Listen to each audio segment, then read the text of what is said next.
Good day, everyone, and welcome to this month's edition of Tales from the CTO. My name is Jamie McMahon. I'm the CTO here at ProServe IT.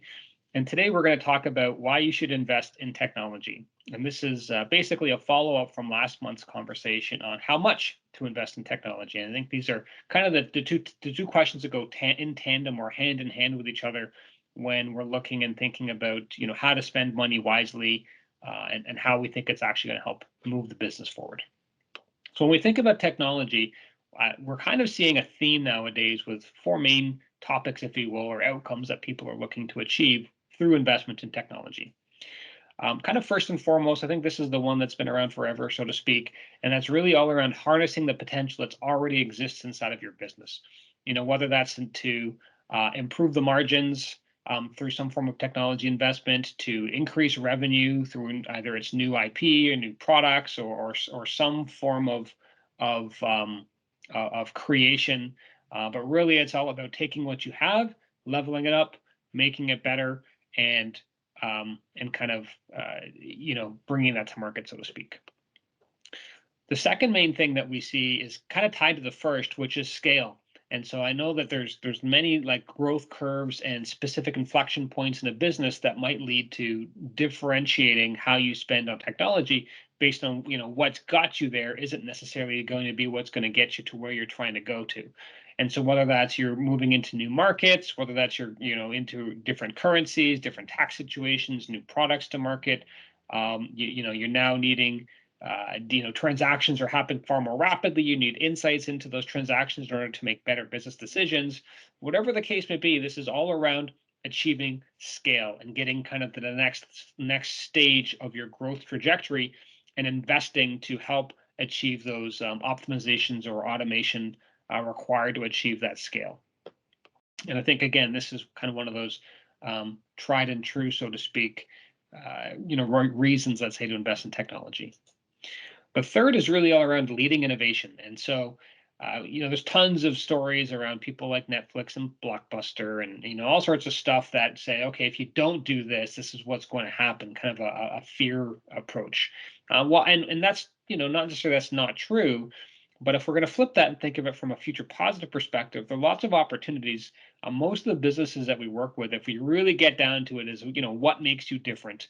Why would you buy from you versus your competitor, so to speak? And once you really unravel all the layers of the onion, so to speak, to figure out what your true business differentiation is, then it's an opportunity to look and say, okay, is there a way for us to productize this? Can we create IP around this? Can we help, overinvest? So rather than investing in our weaknesses, so to speak, to shore those up, would it actually make sense perhaps to invest in where we're strong and make it even stronger to create, let's say, an entrenched position that makes it difficult for any ones that are trying to look at what makes us unique and try and copy it? Like, let's increase the gap, so to speak, between us and our next competition over where we're truly different. And I think this is an interesting approach because I don't necessarily see many folks investing in where their strengths are. I often see them investing in where they're weak and where their weaknesses lie.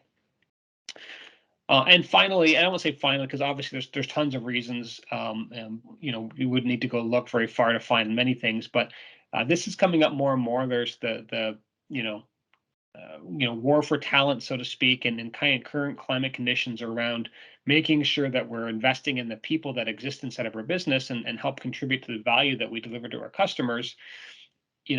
When we think about Gen Z, as we shift away from, let's say, millennials and that the shift in corporate thinking, so to speak, that millennials brought to the office, and now when we think about Gen Zs and even into as well millennials, there's a definite shift into thinking on, I want to work in a dynamic environment. I want to work in an exciting environment. I need to be even beyond having a sense of purpose. I want to have a sense of belonging, and culture is even more important inside of the business than it ever has. And this competition for talent, the investments that you make in technology often can create a tipping point for having someone want to join your organization, be excited to join your organization versus not.